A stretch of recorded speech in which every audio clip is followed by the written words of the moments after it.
এবছরের আসলে চট্টগ্রাম বিশ্ববিদ্যালয়ের কোশ্চেনটা কেমন হয়েছিল সেটা নিয়ে একটু কথাবার্তা বলি, ঠিক আছে? এটা আমার মনে হয় আশিক বা বললে ভালো হয় আর কি। আহ আসসালামু আলাইকুম।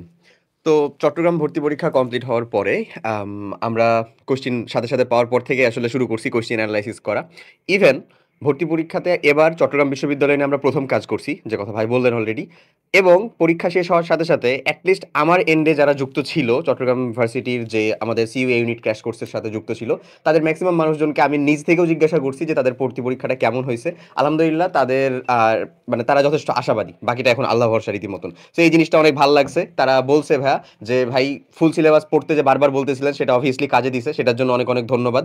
কজ কেমিস্ট্রি না হোক বাট ফিজিক্স প্লাস ম্যাথ এই ২ জায়গা থেকে ফুল সিলেবাস মানে শর্ট সিলেবাসের বাইরে থেকে কিছু কোয়েশ্চেন আসলে ছিল, এভেইলেবল ছিল।" আমরা বারবারই বলতেছিলাম। ইভেন একটা মধ্যখানে চ্যালেঞ্জও খাইছিলাম যে বলতেছে যে, "ভাইয়া কোথায় সার্কুলারের কোথায় লেখা আছে কাইন্ডলি আমাকে বলেন যে ফুল সিলেবাস থেকে কোয়েশ্চেন হবে।" আমরা দেখাতে পারি নাই কারণ সার্কুলারের কোথাও উল্লেখ ছিল না। বাট সার্কুলারের কোথাও এটাও উল্লেখ ছিল না যে শর্ট সিলেবাস থেকে পরীক্ষা হবে। ডিরেক্ট শর্ট সিলেবাসে পরীক্ষা হবে এরকমটা কোথাও উল্লেখ করে দিয়েছে। সো দেখো এখন মানে অলরেডি পরীক্ষার রেজাল্ট তোমার হাতে আসলে মানে কোশ্চিনটা রেজাল্ট হাতে না আসলে কোশ্চিনগুলো হাতে, ওখান থেকে দেখতে পাচ্ছ যে ফুল সিলেবাসের পার্ট থেকেও যথেষ্ট কোশ্চিন ফ্লাকচুয়েট করছে। এইখানে একটা বিষয় আমি তোমাদেরকে অ্যাড করে রাখি, যারা জুনিয়ররা আছো একটা জিনিস মনে রাখবা, আনলেস কোনো একটা সার্কুলারে স্পষ্টভাবে উল্লেখ থাকে যে শর্ট সিলেবাস থেকেই তারা কোশ্চেন করবে, অলওয়েজ ফুল সিলেবাস পড়া বেটার। এবং ধরো আমরা তো শুরু থেকেই শর্ট সিলেবাসের উপর ফোকাস করি, পড়াশোনা করি, এটা অপরাধের না। এবারও 80% কোশ্চেন শর্ট সিলেবাস থেকেই ছিল, কিন্তু এক্সট্রা যে 20% এই মার্কটা তো ছাড়া দেওয়া যাবে না। এক্ষেত্রে সাজেশন থাকে যে এক্সট্রা যে 20% ওই 20%-এর জন্য প্রিভিয়াস ইয়ারের কোশ্চেন অ্যানালাইসিস করে ওইটুকুই পড়ে যাওয়া। অর্থাৎ আমি তোমাকে এটা বলতেছি না যে না তুমি তরঙ্গ একেবারে 0 টু আবার একদম অ্যাডভান্স লেভেলে পড়াশোনা করে যাও। আমি বলছি তরঙ্গতে যে বেসিক ইনফরমেশনগুলো, মোস্ট ইম্পর্টেন্ট ইনফরমেশন, তরঙ্গের ম্যাথ, সমীকরণ যেটা তরঙ্গের আসছে। সমীকরণ, এগুলা জাস্ট দেখে যাও, ঠিক আছে? যেমন তুমি বিন্যাস সমাবেশ তুমি যদি একেবারে ডিটেলসে পড়ার দরকার নেই, বাট বেসিক যে ওয়ার্ডগুলো উল্টাইলে কি হয়, কমিটি গঠন, সিম্পল টপিকসগুলো কিন্তু পড়ে যাওয়া যায়। সো যারা জুনিয়ররা আছো 26 ব্যাচ, তোমাদের হাতে সময় আছে, তোমরা ফুল সিলেবাসের দিকে ফোকাসটা রাখো। অ্যাটলিস্ট কোনো চ্যাপ্টার শর্ট সিলেবাসের বাইরে হলে ইম্পর্ট্যান্ট টপিকস পড়বা। বাংলাদেশের এডটেকগুলো একটা ভালো ব্যবসা শুরু করছে যে শর্ট সিলেবাস পড়াই দিলে তো এফোর্ট কম, কিন্তু আমরা কিন্তু ফুল সিলেবাস কোনো মানে লিটারালি একটা সিঙ্গেল অ্যাডমিশন কোর্সে কিন্তু আমরা শর্ট সিলেবাস পড়াই নাই, আমরা ফুল সিলেবাসই পড়াই। কারণ ওই যে ব্যাপারটা হলো, তোমার যদি পরীক্ষায় শর্ট সিলেবাস থেকে কোশ্চেন আসে, উদাহরণস্বরূপ বলা যায় যে ধরো একটা দোকানে একটা বিস্কুট কিনতে যাবে, হ্যাঁ, বলা হয়েছে যে বিস্কুটটার দাম 10 টাকা থেকে 20 টাকার মধ্যে হইতে পারে, হ্যাঁ, তো তোমার কোন টাকাটা নিয়ে গেলে সবচেয়ে সেফ তুমি থাকবা? নিঃসন্দেহে 20 টাকা। 15 টাকা নিয়ে গেলেও হ্যাঁ ভাগ্য ভালো থাকলে দাম হয়ে দশ যাবে। টাকা হয়ে যেতে পারে, ঠিক আছে, কিন্তু 20 টাকা হলো সবচেয়ে সেফেস্ট অপশন, ঠিক আছে? এটা গেল। সো যাই হোক কথাটা হচ্ছে ওইরকমই। ইভেন তারপরে আবার আরেকটু কথা, আমরা ফুল সিলেবাস তোমাদেরকে পড়াইছি প্লাস পড়তেও বলছি, বাট যত যাই হোক না কেন ফুল সিলেবাসটা পড়তে বলছি খুব সারফেস লেভেলেই, যে এত ডিপ ফুল সিলেবাসে যাওয়ার দরকার নাই। তুমি শর্ট সিলেবাসের উপরে ভালো একটা আয়ত্ত রাখো এবং ফুল সিলেবাসের ওভার একটা ধারণা নিয়ে যাও, তাহলেই দেখা যাবে বাকিটা ইনশাল্লাহ আমাদের কমনের কাছাকাছি চলে আসবে। এবং এই ঘটনাটাই ঘটছে। সো দ্যাটস ওয়াই তারা খুব বেশি আর কি প্লিজড আমাদের প্রতি, সেটার জন্য আমরা আসলেই খুশি। সো যাই হোক, ওভারঅল যদি কোশ্চেনের স্ট্যান্ডার্ডের কথা চিন্তা করে একটা কাটমার্কের একটা প্রেডিকশন করা যায়, তাহলে সিইউতে কিন্তু কাটমার্কটা মোটামুটি লেভেলে ভাই একটু হাই হয় আসলে। 100 মার্কের ভিতরে দেখা গেছে যে টোটাল পাস করার পরে অ্যাবাউট 75 টু 80 এই রেঞ্জের ভিতরে না হলে দেখা যায় যে একটু হলেও বোধহয় মানে নড়বড়ে হয়ে যেতে পারে তার পজিশনটা, এমন একটা পজিশন, ঠিক আছে? ইভেন এবারেরও কোশ্চিন যদি চিন্তা করা যায়, তাহলে কোশ্চিনের ক্ষেত্রে আমি বলবো যে ভাইয়া আমাদের যেটা ম্যাথের কোশ্চিন ছিল, ম্যাথের পার্টটা, হ্যাঁ, ম্যাথ যে অংশটা ছিল সেই ম্যাথটার ভিতরে একেবারে সিলেবাসের কোশ্চিন বা শর্ট সিলেবাসের পার্টের কোশ্চিন, হার্ড হার্ড বা একেবারে আই ক্যাচি টাইপের যে জায়গাগুলো, এই জায়গাগুলো থেকে কোশ্চিনের পরিমাণটা যথেষ্ট কম আসছে। এইখানে থেকে কোশ্চিন আসছে কই কই থেকে, যেমন ধরো ধারার কিছু ম্যাথ দেওয়া আছে, যেমন ধরো হচ্ছে যে আমাদের কিছু ভ্যালু ট্যালু দেওয়া আছে, তারপরে এটা থেকে ক্যালকুলেশন করতে বলছে। মানে এটাকে তোমার যদি বলা হয় যে তোমার বইয়ের এটা স্পেসিফিক কোন টপিক থেকে আসছে, তাহলে তোমার জন্য বলা কঠিন হয়ে যাবে, বাট তুমি ম্যাথটার উত্তর কিন্তু করতে পারবা। মানে কোশ্চিনের টাইপটা কিন্তু আবার ঠিকই ইজি। ঠিক একই রকম ভাবে যদি কেমিস্ট্রির কথা আমরা চিন্তা করি তো কেমিস্ট্রিতে কোশ্চিনের কেমিস্ট্রি প্যাটার্নটা যথেষ্ট সহজ ছিল। প্রচন্ড প্যাটার্নের মধ্যে কোশ্চেন আছে, মানে হ্যাঁ, প্রচুর সহজ আমাদের ছিল। এবং 23টা রিপিটেশন, 24টা করে কোশ্চেন বই থেকে এক্স্যাক্টলি, হুবহু তুলে দিছে, ঠিক আছে? রিপিটেশন, হিউজ হিউজ পরিমাণে রিপিটেশন কেমিস্ট্রির ক্ষেত্রে। আচ্ছা, মুশফিকুর রহমান ভাই, আপনার গাইডলাইন ফলো করতাম, আলহামদুলিল্লাহ রুয়েট ট্রিপলিতে আছি, অনেক অনেক ধন্যবাদ তোমাকে। একজন কোশ্চেন করছে যে ভাইয়া বিডি ইউনিট অ্যানালিসিস থেকে কত পার্সেন্ট আসে? তুমি একটু লাইভ, আমাদের যে লাইভ সেগমেন্টটা আছে ওখানে দেখবা, ঢাবি ডি ইউনিট পরীক্ষার পরে কিন্তু আমরা প্রুফ নিয়ে হাজির হয়েছিলাম, ওটা দেখলেই বুঝবা that was around 80% plus. So আমাদের প্রত্যেকটা বই 75% প্লাস কমন দেওয়ার নিশ্চয়তা দেয়। এবং দেখো এই বছর চট্টগ্রাম বিশ্ববিদ্যালয়ের এটা কিন্তু প্রথম ভার্সনের বই। হ্যাঁ, তোমরা লিটারালি বইটার কিছু স্পেলিং ভুলের কারণেও কিন্তু তোমরা লিটারালি পাগল হয়ে গেছিলা যে স্পেলিং কেন ভুল থাকবে, বাট স্পেলিং দিয়ে তো তোমার কাজ নাই, তোমার পড়া দিয়ে কাজ।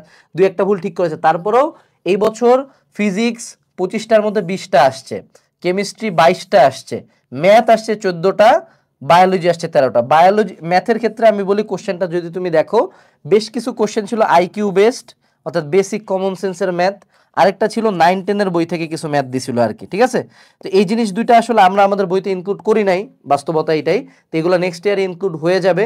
তার পরবর্তীতেও ওভারঅল আমাদের 70% কমন ছিল। আর বায়োলজির ক্ষেত্রে যেটা হয়েছে, বায়োলজি এটা প্রত্যেকটা ভার্সিটি বায়োলজির ক্ষেত্রে মনে রাখবা, বায়োলজির জন্য মূল বই রিডিং পড়বা অবশ্যই। হ্যাঁ, বিভিন্ন বিশ্ববিদ্যালয়ের কোশ্চেন তো সলভ করবাই, কিন্তু বায়োলজি হলো মূল বই রিডিং পড়বা, কারণ স্যারেরা বই থেকে র্যাপিডলি কোশ্চেন পিক করে।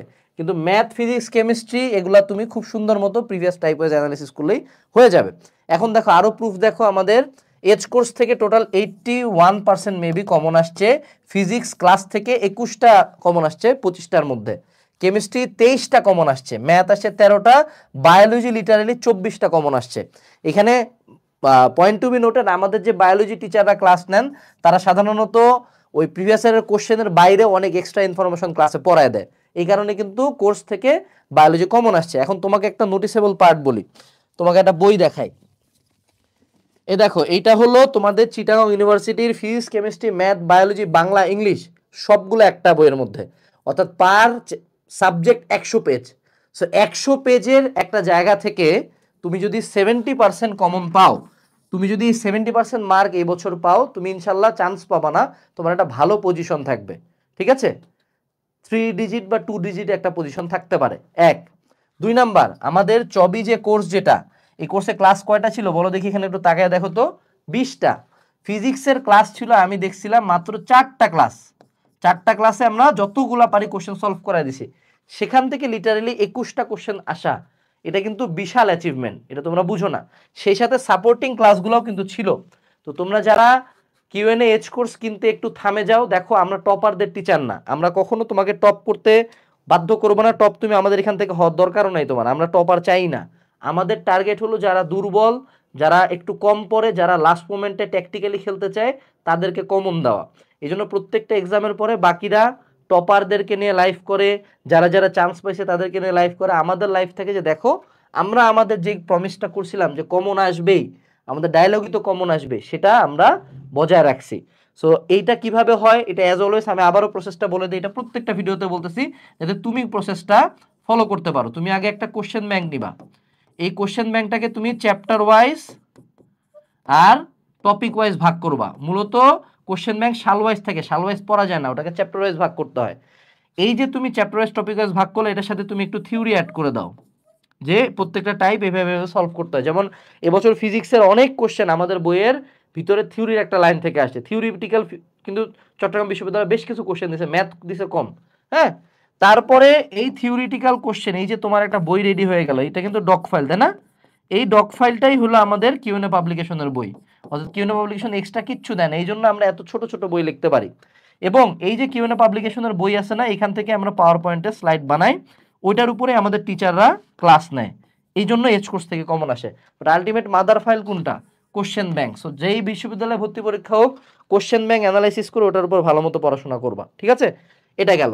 আর এই যে 9-10 আর আইকিউর যে বইগুলা, আইকিউর কথাগুলো আছে, এক্ষেত্রে দেখা যাবে যে দেখো প্রত্যেকটা বিশ্ববিদ্যালয়ে তার নিজস্ব কিছু মানে স্ট্রেংথ অ্যান্ড উইকনেস আছে প্রত্যেকটা বিশ্ববিদ্যালয়ে। যেমন এই বিশ্ববিদ্যালয়ে কি বাবা, এটাতে 100 ms ক্যালকুলেটর ছিল, তাই না?